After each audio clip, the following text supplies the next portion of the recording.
Travailler en service de garde éducatif, c'est former une équipe.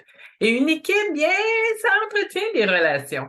Et dans nos relations, poser nos limites, c'est une façon qui est quand même saine d'agir. Cependant, poser ses limites, c'est aussi accepter celles des autres. Mon père m'a appris beaucoup de choses. Une des plus importantes, je pense, c'est la suivante.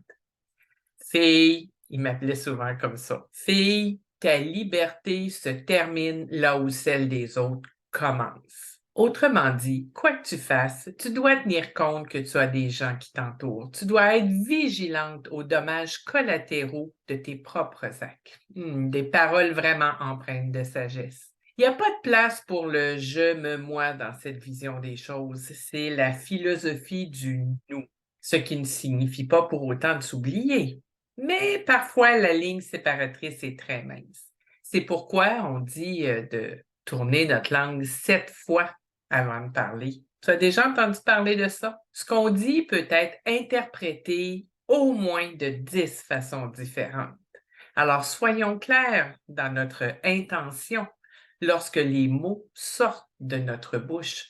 Pourquoi? Pour contribuer à ce que tout notre non-verbal raconte la même chose. Parce que quand il y a une distorsion entre ce qu'on dit, nos mots, et ce que notre non-verbal dit, bien c'est sûr qu'à ce moment-là, il y a quelque chose qui ne passe pas. Lorsque nous posons nos limites et exprimons clairement ce qu'on tolère ou pas, pensons à tenir compte de l'autre aussi, parce que notre interlocuteur aussi a des limites. Les employés se tournent souvent vers leur direction quand ça ne va pas comme ils veulent.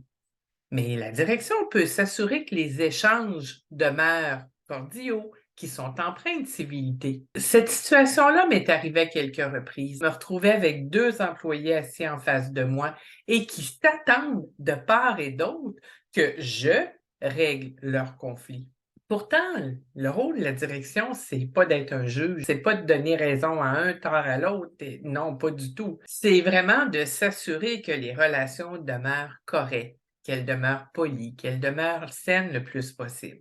Dans la majorité de ces situations, je tentais d'amener les 2 parties à clarifier leur message et à trouver un terrain d'entente. Parce qu'on sait que quand il y a une distorsion, quand on n'est pas d'accord, quand ça va pas bien, ça crée beaucoup de tension. Donc, on veut diluer ça au plus vite. Généralement, après cette rencontre-là, je m'entretenais individuellement avec chacun. Parce que chacun des individus a un mode de communication qui va être différent. J'ai toujours voulu valider que le message était OK pour chacune des parties.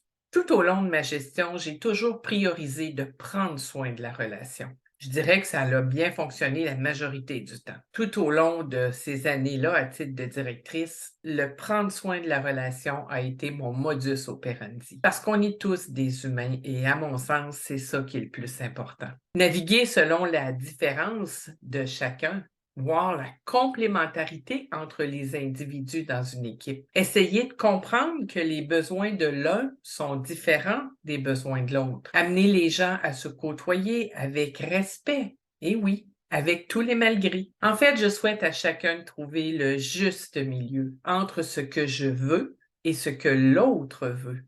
Pas toujours aussi simple, mais je le souhaite vraiment de travailler, de prendre soin de vos relations. C'est tellement important. Notre formation sera bientôt en ligne. En l'attendant, nous t'invitons à télécharger le plan de formation. Ça va être juste ici au-dessus. Je pense que le lien va se trouver. C'est une collaboration entre Hélène Morin, experte conseil et formatrice en petite enfance, et moi-même, Lise Maheu, master coach, formatrice, consultante et conférencière. Restons uniques et unis pour une vie d'équipe plus harmonieuse. Vraiment, je le vous souhaite.